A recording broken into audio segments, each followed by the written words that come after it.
My name is KCoiro, and I am here with an update for the tile-based game project that is tournamental. In the Navigator Sprint, I have made a pressure play mechanic, which I'll quickly go over in this level. We still have the tile message tile, with telling the player to place a block for a hint. I decided to remake the level that introduced the pressure plate because I felt like the original one was a bit too big originally, but I still wanted to get my point across. The way that the pressure plate mechanic works is when the player gets on this pressure plate tile, a sound effects plate and the gate goes up, allowing us access to the tile wind tile that was originally blocked. I don't know why I keep saying tile something tile, but whatever. However, if we go off, the animation play once again, blocking our entrance to the wind tile. No matter how much we press this down button, we can't go past this gate. However, if we place a block on it, because the block can't move without the player interacting with it, the gate is forced to stay open, allowing us to go through and complete the level. The mechanic I decided to make for the driver's sprint of this project is the ice tile mechanic by my peer Ellie Rich. The way the ice tile works is first of all, when you step on one of these light blue tiles, a couple of sound effects are played and the player character just slides across until they reach this wall here. The ice tiles work similar to the ice tiles in Pokemon Crystal, which, funny enough, is the inspiration me and my peer took when making these ice tiles. Is that when the player steps on one of these ice tiles, they're automatically moved in the direction they're facing until A, they reach wall, or B, reach a tile that isn't an ice tile. There isn't much to be explained here because it's a simple mechanic overall, but in addition to the player character being affected by these ice tiles, blocks are also affected by them too.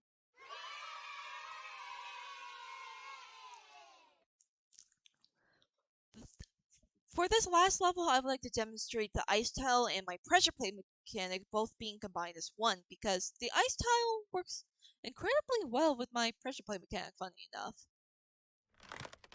As we can see here, we see not one, but two gates, the first one blocking us from accessing the rest of the level. However, conveniently, there's a block in front of us that we can push.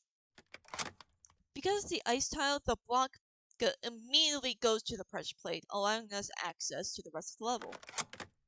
It's clear we need to get the block onto the pressure plate, so let's do just that. I didn't want the level to be too complex to the point where I couldn't even remember the solution, but I still want the player to think, hence why I made the level look so funky, so the player could do these funky movements, even using the gate as a wall to push the block all the way down there. Following suit, and eventually pushing the block on the pressure plate. Now it's just a matter of us actually getting there. That's not the way to go. I don't know why I did that, to be honest.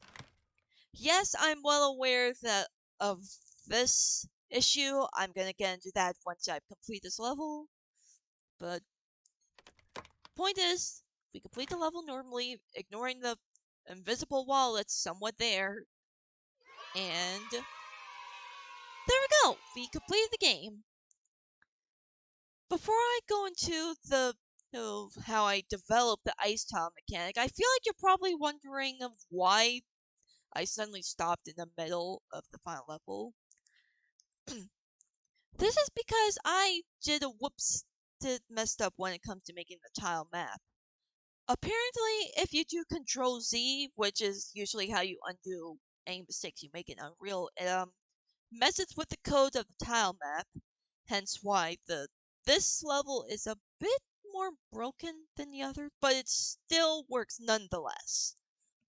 Now, actually, sorry again, but there's one update I want to go into, and that's the gate the gate blueprint. You might have remembered me like having a flip-flop node here, which changed the variable of the can enter variable. Apparently, and I didn't realize this until after I made the navigator presentation video, but that broke the gate, as in, if the player steps on a pressure plate and immediately goes off, if they go to the gate, they just go right through. So to remedy this, instead set the can enter variable here before the timeline animation began. True for switch on and false for switch off.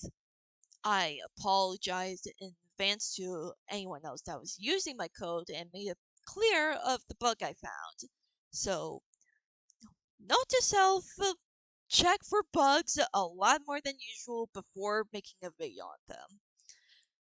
Now for the actual code.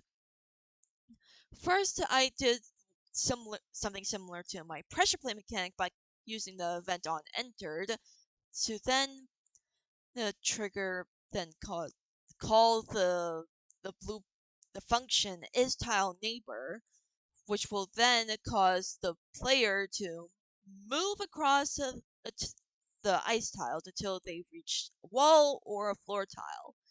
You might recall this being similar to the teleporter function that we did in an earlier assignment, where if by using the isTileNeighbor function, we can make the player move across multiple tiles if we wanted to the tile we want them to be at.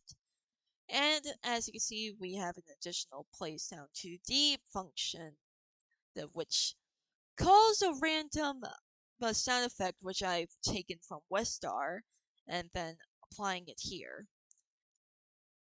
That's basically all I wanted to say about the ice tile mechanic.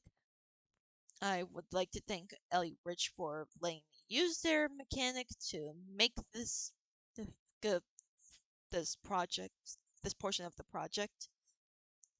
Thank you for watching.